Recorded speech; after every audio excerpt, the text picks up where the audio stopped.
Magandang araw po. Ako po si Jahara Sina Surding.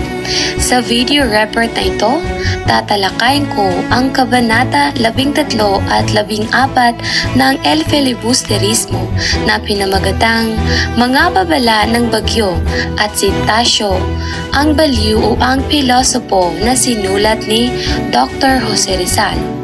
Sa kabanatang ito, makikita natin kung papaano unti-unting mabubunyag ang malalim na kawalang katarungan na naranasan ng pamilya ni Crisostomo Ibarra at kung papaano ito nagsisilbing babala ng paparating na kaguluhan. Kabanata 13, Mga Babala ng Bagyo. Focus ng kabanata, paglapastangan sa dangal ng tao kahit patay na, paglalantad ng tunay na mukha ng kapangyarihan, simula ng pangloob na pagbabago ni Ibarra. Simula ng talakay. Nagsimula ang kabanata nang magpunta si Crisostomo Ibarra sa simbahan ng San Diego kasama ang kanyang matandang katiwala. Layunin niyang hanapin at dalawin ang puntod ng kanyang ama na si Don Rafael Ibarra. Ayon sa katiwala, dati niyang tinaniman ng mga bulaklak ng dalpa at sampaga ang libingan, isang simbolo ng pagkalang at pagmamahal sa namayapa. Habang binabagtas nila ang daan sa sementeryo, nakasalubong nila ang sepulturero. Tinanong ni Ibarra kung nasaan ang libingan ng kanyang ama, ngunit dito nagsimula ang nakakagulat at masakit na revelasyon. Ipinagtapat ng sepulturero na hindi na nailibing ng maayos si Don Rafael. Sa halip, dahil umano sa bigat ng bangkay at sa utos ng kanyang sinunod, ipinaanod ang bangkay sa lawa. Mas lalong naging masakit ang katotohanan ng sabihin ng sepulturero na ang utos ay mula sa Cora Parroco. Sa puntong ito, makikita natin ang matinding emosyon ng mga tauhan. Ang matandang katiwala ay napaiyak sa sobrang lungkot at sa kawalan ng magawa. Samantalang si Ibarra naman ay nakaramdam ng galit at puot. Isang galit na hindi lang para sa ama niya, kundi para sa sistemang nagpaapi sa umiiral na kanilang lipunan.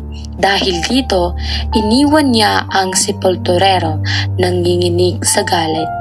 Hindi nagtagal, nakasalubong ni Ibarra si Padre Salve at dito niya hinarap ang simbahan. Humingi siya ng paliwanag kung bakit nilapastangan ang bangkay ng kanyang ama. Ngunit sa bandang huli, nalaman ni Ibarra na hindi si Padre Salve kundi si Padre Damaso ang tunay na may kagagawan ng lahat ng nangyari. Ipinapakita ng bahaging ito kung gaano kalakas ang kapangyarihan ng mga prayle noon. Kahit patay na ang isang tao, maaari pa rin itong lapastangin at parusahan dahil lamang sa personal na galit. Wakas at pagsusuri. Ang mga babala ng bagyo ay hindi lamang literal na bagyo, kundi simbolikong babala ng paparating na paghihiganti, galit at revolusyon. Dito natin makikita ang simula ng pagbabago kay Ibarra mula sa isang edukadong binatang mapagkatiwala patungo sa isang taong namulat sa kalupitan ng kolonya na sistema. Ipinapakita rin ng kabanatang ito na ang pangunahing tema ng nobela, pang-aabuso ng kapangyarihan, kawalang katarungan at paghihirap ng mga Pilipino sa kamay ng mga pang-aping otoridad. Mensahe ng kabanatang 13. Bakit babala ng bagyo? Narito ang kahulugan. Bagyo, naipong galit ng inaapi si Ibarra ay hindi na dating Ibarra. Paparating ang banggaan ng kapangyarihan. At dito nagtatapos ang aking talakay sa Kabanata 13 ng El Filibusterismo. Ang kabanatang ito ay nagsisilbing malakas na babala na may mas malaking unos pang darating sa buhay ni Ibarra at sa buong lipunan. At gusto kong tapusin ang Kabanata 13 sa kasabihang Kapag ang katahimikan ay nilapastangan, ang unos ay hindi may iwasan. Maraming salamat po sa pakikinig sa Kabanata 13.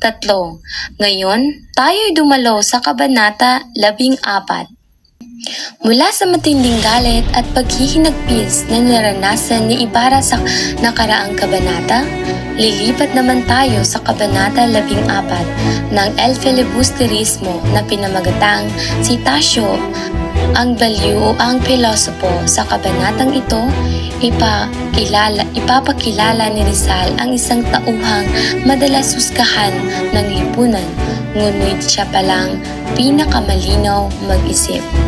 Sino ang tunay na baliw? Focus ng kabanata, banggaan ng karunungan at kamangmangan, lipunang takot sa nag-iisip. Kasabay ng pagdalaw ni Ibarra sa puntod ng kanyang ama ay ang pagdalaw din ni Pilosopo Tasio sa libingan ng kanyang asawa. Siya ay kilala sa bayan ng San Diego bilang isang kakaibang tao, palaging naglalakad sa lansangan at malalim mag-isip. Dahil hindi siya nauunawahan ng maraming tao, tinatawag nila siyang baliw.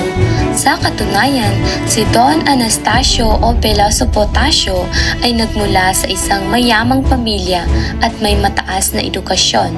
Nag-aral siya sa Universidad ng San Jose, ngunit pinahinto ng kanyang ina sa paniniwalang ang labis na katalinuhan ay maglalayo sa kanya sa Diyos.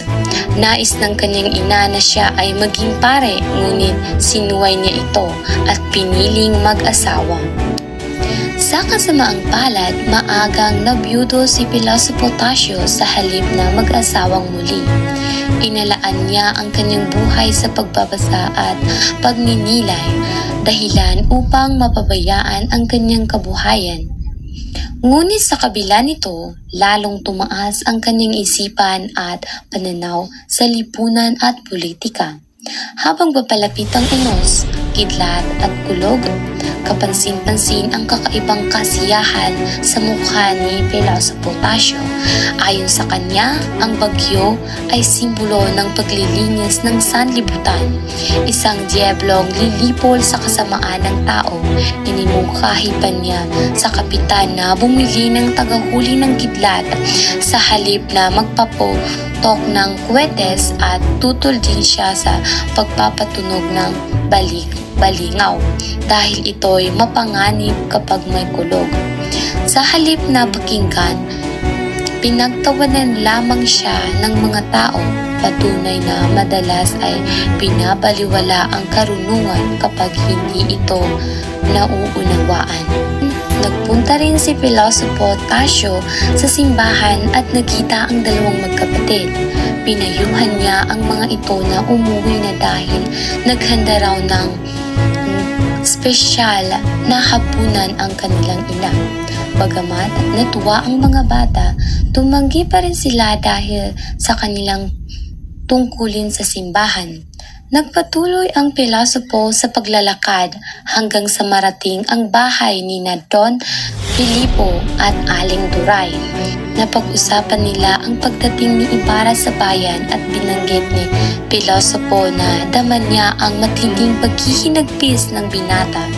Ibinunyag din niya na siya ay isa sa 6 na taong nagipaglibing kay Don Rafael na nagpapakita ng kanyang malasakit at katotohanan ng kanyang pagkatao, wakas at pagsusuri.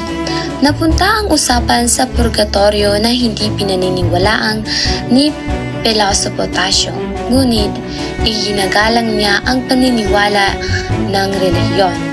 Para sa kanya, ang purgatorio ay gabay upang ang tao ay mumuhay ng malinis kahit hindi niya ito tinatanggap bilang ganap na katotohanan. Sa kabuuan, si Pilosopo Tasio ay hindi baliw kundi isang pilosopong hindi handang tanggapin ng lipunang sarado ang isipan. Ipinapakita ng kabanatang ito na ang tunay na karunungan ay madalas itinuturing na kabaliwan kapag salungat sa nakasanayan.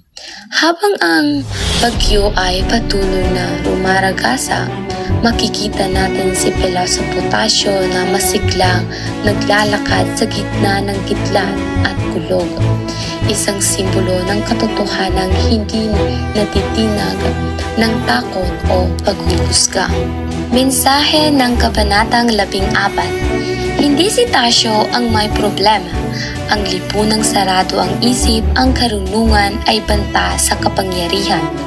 Tatapusin ko ito sa kasabihan na ang lipunang ayaw mag-isip ay tatawag sa nag-iisip na baliw.